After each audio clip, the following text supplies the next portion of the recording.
What is the difference between an appraisal and an inspection? Hi, I'm Patty Hardy, broker-owner of Sheridan Realty right here in beautiful Canyon Lake.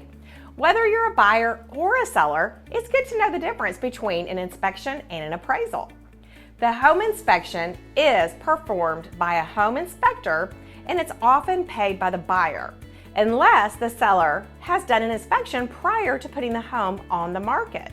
So that is a great idea for sellers out there. But if you're a buyer, you will definitely want to have your home inspected when you get it under contract, and the inspection determines the condition of the home. The inspector can tell the buyer things like the age of the furnace, condition of the roof, quality of the foundation, and the safety of the electrical systems. Typically, the buyer is present for the home inspection. The seller is generally not home during the home inspection.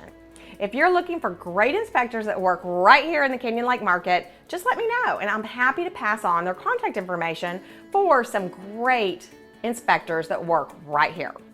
Now, an appraisal is different. It's performed by an appraiser and it's hired by the lender. The appraiser determines the value of the home.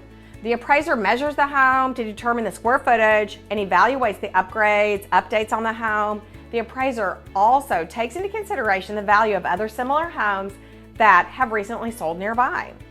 So, if you have any questions about this, give me a call anytime. It's Patty Hardy, Sheridan Realty, right here in Canyon Lake, and I'm happy to help you with any questions you may have about buying or selling your home or anything else. Give me a call, 210-313-1010, and I'm happy to help. Thanks.